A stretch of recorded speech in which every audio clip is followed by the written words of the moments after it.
41, but he's not really 41. He's probably more like 32. He doesn't have all the miles on him. Rewind, recap, relive. For over 50 episodes, the revolutionary force in wrestling interview. So usually the concept of this show is to have one veteran like yourself on alongside a rising star. And so I'm curious what advice you have for someone either just getting into the business or maybe someone taking the route that you took and getting their shot a little bit later on, what your words of wisdom would be.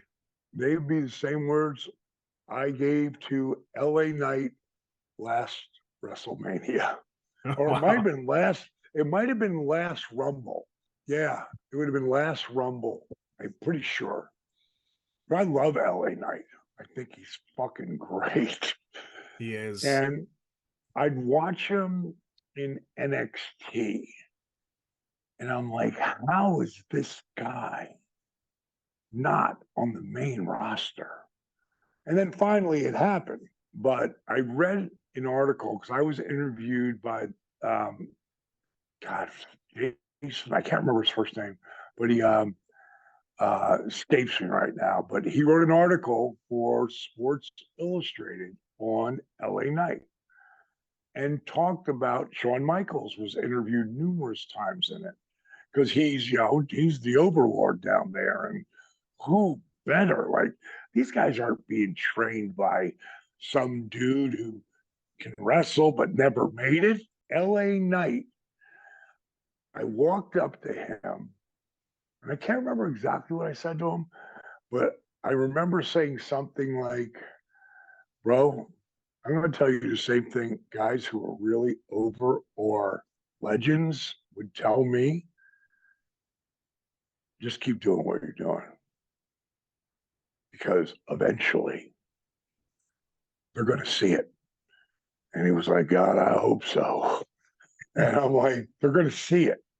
And I was interviewed for this article that Shawn Michaels was in, and of course, LA Knight's in because it's all about him.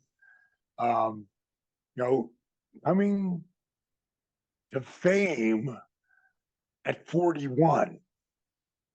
Like, I read this, that Shawn Michaels had said this in that article, that Shawn said they tried to get rid of him a bunch of times because of the age factor. Yeah. And he would always have LA in something that I can't do it right now.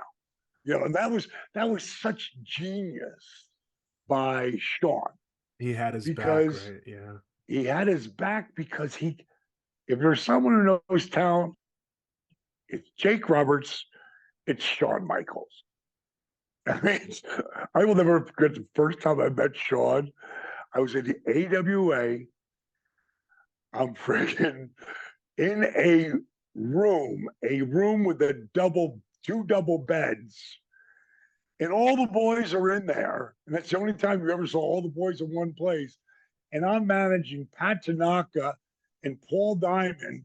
And Pat Tanaka is one of the best workers ever, but he's 5'8". Oh my gosh. And look at that. This is my very first day in professional wrestling. And Paul Diamond's about 5'10". The reason why I know this is the first day, because that's the only time that beautiful blonde was there. Her name was Leanne. Okay. And she was a good friend of mine. And we would date once in a while, but only came once. So the reason why they don't look so much bigger is because I'm spreading my legs. Because Pat is 5'8" and I'm 6'4" with those cowboy boots. With those cowboy boots, I'm like almost 6'7", which is crazy. ridiculous. And I don't know how I got on that rant, but the bottom line is, I love your rants, by the way. Just all the directions. Yeah. But I keep coming back to where I'm going. So yes, you do. No, you're sharp. Yeah. LA Knight over these next 5 to 10 years is going to be one of the biggest stars in the business. I mean, he's got it. He makes people think about our days, because he's working the crowd like that. He looks great. He can work his ass off, but he doesn't take. He takes calculated chances. And he's 41, but he's not really 41. He's probably more like 32, because he doesn't have all the miles on him. And that's the only reason I could do what I did, because my whole run starts at 40. And that's for 270 days, 280 days a year. Comes in, plus doing a Tonight Show, like Hollywood Squares. Yeah. Movies, Rat Race, and another movie I did called First Daughter. I mean, dude, I was working 300 plus days a year, but I didn't have all those road miles on me. Yeah. And either is LA Knight. Rewind, recap, relive. For over 50 episodes, the revolutionary force in wrestling interviews.